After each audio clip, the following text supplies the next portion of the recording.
I'm so thankful that, we always have that connection when we come together again and we talk about what the Lord is doing. I remember when we were in Houston, you were living in New Orleans then. We're both in California. Then we both moved out of California. Right after you left first, then I left too. You went to New Orleans, Louisiana, right? And I went to Yes. yeah, and I was living kind of close to a city, a suburb in Houston, actually close to Beaumont. And they were like, "Oh, it's so close to you. We got to get together, right?" And so one time we were going to have a vacation with my family, my two boys and my husband. We're going to Florida, actually going to Disney World. So I'm like, "Oh, we can stop by to see Edie." And I'm like, "Oh, the kids were so excited on our going, well, maybe on our way back, it'll be easier to stop on our way back, to come see you." That was our plan, really. And, I told you about it.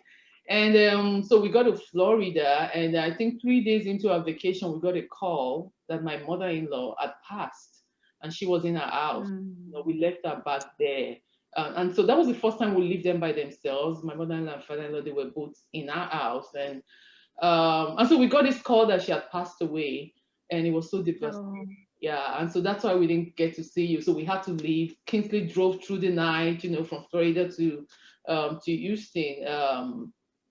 It was such a trying time for our family. It was so tough. And such times I kind of wonder and say, how do people survive such times and not lose their faith, And it's our faith in Jesus that actually carried us through.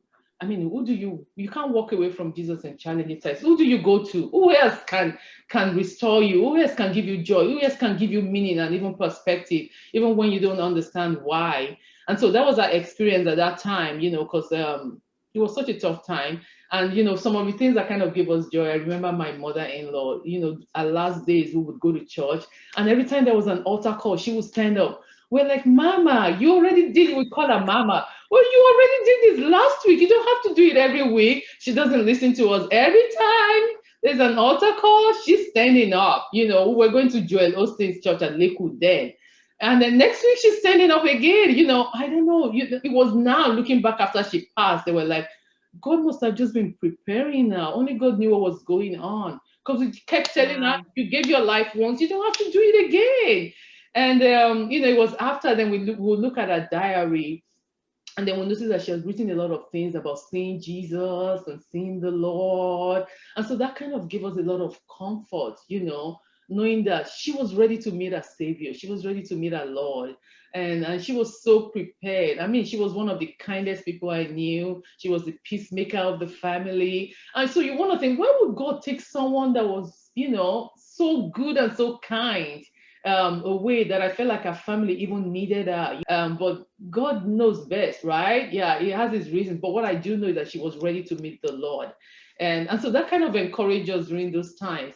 And so I want to ask you, Edie, have you had times when you're like, after you came back to the Lord and you've had challenging times that you look back and say, if I didn't know Jesus, it would have been different. My response would have been different. My reaction would have been different. Maybe I would have turned to other things I shouldn't have turned to.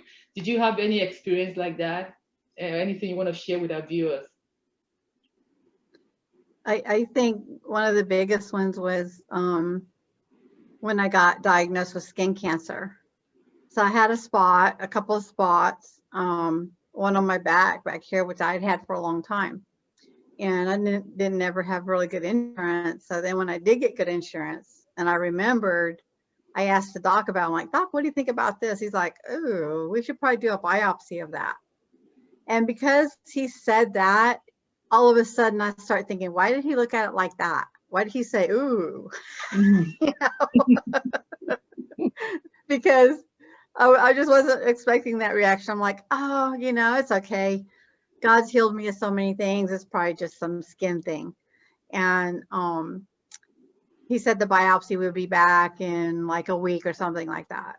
So every day, the Lord was preparing me for that biopsy result. And he took me into trust scriptures. Um, he reminded me of our healing scriptures, and I just started reciting those. And then he also every day reminded me to not fear, let not your heart be troubled.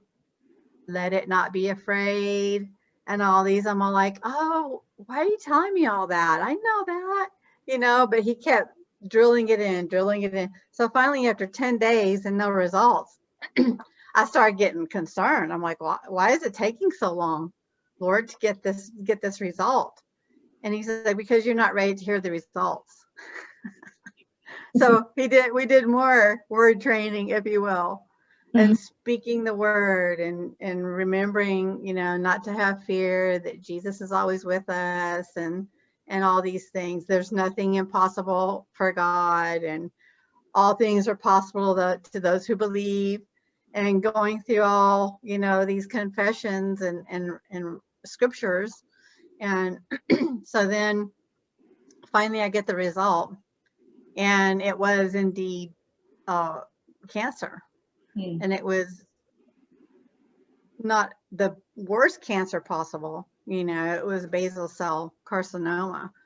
But just hearing the word cancer gripped my heart. It was like there was this fear that had just been hanging around ever since I got the biopsy, waiting to pounce on me. And yet God had prepared me for those 10 days in advance, getting me full of the word, reminding me I need to praise in all circumstances, reminding me not to fear, all these things. And even then, I still, when I heard the C word, and as soon as I got the results, the Lord's like, remember, do not fear, and he went through the whole thing again. And I really believe that I'm so grateful that he prepared me for it, because to hear those words is very frightening. And then he also helped me see how people, immediately, how many people, when you hear that word, it's instant fear just comes right on you and just will completely take you over. But I had my shield on. I had God's wings around me. Jesus was right with me and had prepared me to hear those words. And so I really believe that was a really defining challenge in my life, because if I had not been prepared, if I had been like away from the Lord and not, spending time with him daily, things like that, praying, I really feel like the fear would have just gripped me. The fear I had lived with for so many years before would have just gripped me, and I would have gone off on the wrong path. I would have immediately gone to self-medicate, to have a drink, or, do something, because the news was so ominous, and so I'm so grateful that, God gave me a good doctor. I had insurance to cover the surgery and everything. And I was grateful. But the biggest thing was the moment that I heard that word, that I read that word, that was what was going on in my body. And so it also helped me see, the Lord helped me look at that like on a global level. When people get that diagnosis, I was actually feeling what they were feeling. Yeah. But yet I had the answer. I had the God way, the Jesus way, not the world's way. The world's way is instant doom, gloom, you're gonna die, all this bad stuff. That's what the world will say. But Jesus had prepared me. This conversation with Edie continues. I hope you were blessed by this content. Please share, subscribe, and like. If you want to receive notification for new upload, you gotta click on that notification bell in the YouTube app. Thanks for watching. God bless you. Bye.